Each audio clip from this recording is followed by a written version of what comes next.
Hi everyone, from all of us from Alaska, we hope you and your loved ones are safe and healthy during this pandemic. We wanted to take a few minutes and share how the COVID-19 situation is affecting the families that we serve and what you can do to help through our COVID-19 Family Relief and Recovery Fund. Since mid-March, we've been on strict stay-at-home orders, meaning that we can only leave to go buy groceries or medicine. We can't even go for a walk. Police and military officials are detaining anyone who are violating those orders.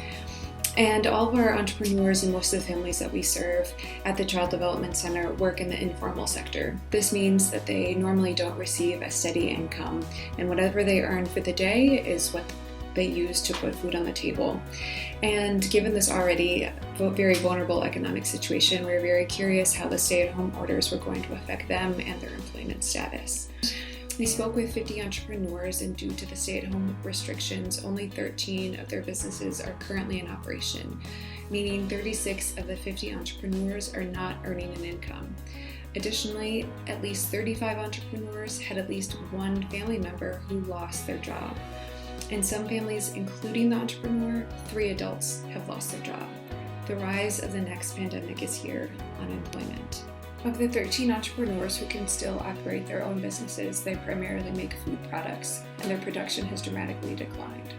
But even for Gladys, who makes Salvadoran street food from her food cart, hasn't been able to work. Before her fresh ingredients spoiled, she prepared and cooked them to feed her and her 10-year-old daughter. In their one-room home, Gladys pays $80 a month in rent. For this coming month, she's unsure how she'll be able to pay rent or how she'll be able to buy food. Of the 50 families, this massive unemployment and lack of earnings is causing 31 families to have trouble paying their bills, 28 families to have enough food for at least 1 week, and 16 families don't know how they'll pay rent for this coming month. Families are hungry, they're scared, they're running out of resources, and they're strictly confined to their homes.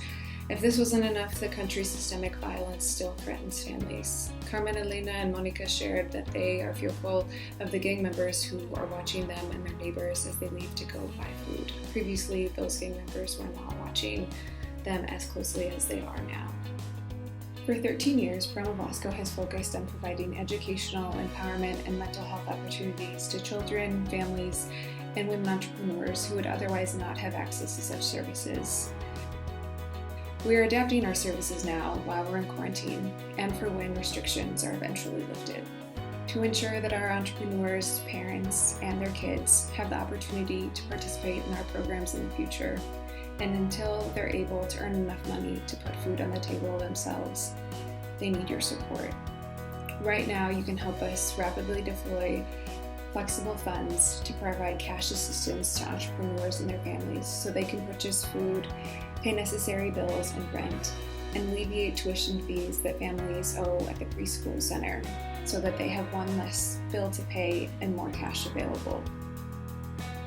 You are the reason the kids and the families and the entrepreneurs have stayed strong over the years and have been so successful. Your support is more important now than ever before. If you are able to, please consider making a donation of any amount. 100% of the proceeds goes towards the families. We appreciate your generosity and solidarity.